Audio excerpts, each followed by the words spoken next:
నిజామాబాద్ జిల్లా కలెక్టర్ రాజీవ్ గాంధీ హనుమంతు ఆదేశించారు. మత్తు పదార్థాల రవాణా, విక్రయాలపై ఉక్కుపాదం మోపుతూ నిరంతరం నిఘాను కొనసాగించాలన్నారు. సమీకృత జిల్లా కార్యాలయాల సముదాయంలో కలెక్టర్ అధ్యక్షతన జిల్లా స్థాయి మాదక ద్రవ్యాల నిరోధక కమిటీ సమావేశం జరిగింది. ఈ సమావేశానికి ఎమ్మెల్యే సుదర్శన్ రెడ్డి, నిజామాబాద్ అర్బన్ శాసనసభ్యులు ధన్పాల్ సూర్యనారాయణ హాజరై జిల్లాలో మాదక ద్రవ్యాల వినియోగం, రవాణా తదితర అంశాలపై కూలంకుషంగా చర్చించారు.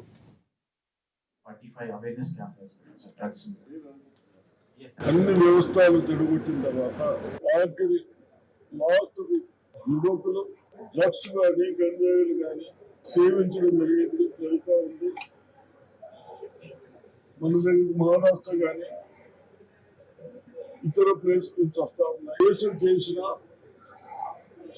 ఇంకా వస్తున్నాయని చిన్న చిన్న పాకెట్లు అనుకుంటూ కొన్ని కిరాణా షాపులలో, పాన్ షాపులలో అంతా ఉన్నాయి.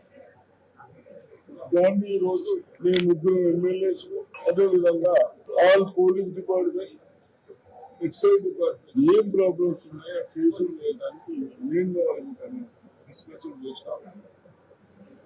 ఎక్కడైతే డ్రగ్స్ కానీ ఏదైతే మెడికల్ షాపులు అవి కూడా అమ్మడానికి వీళ్ళు చేసినామని చెప్తా ఉన్నాం కన్సల్ట్ అధికారులు. అదేవిధంగా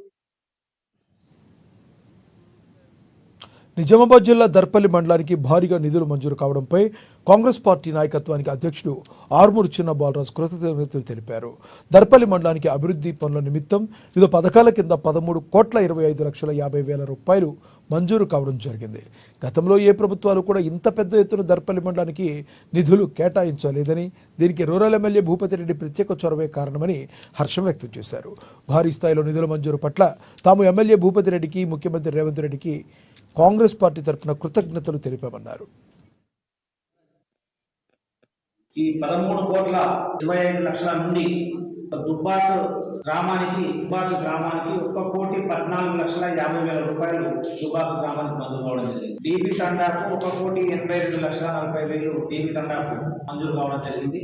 దమ్మానపేట 5 లక్షలు, మహిళా 18 లక్షలు, రామడుగు 35 లక్షలు, చల్లగంగి 3,30,000, ఏలియాతండ 3 లక్షలు, సాయిపేట్ రోడ్డుకు 76 లక్షలు, గోవిందపల్లి 63,35,000, ఇంద్రానగర్ తండ 32,90,000, అన్నాజీపేట్కు 32,50,000, వాడి గ్రామానికి 4 లక్షలు, అడిమితండ 3 లక్షలు,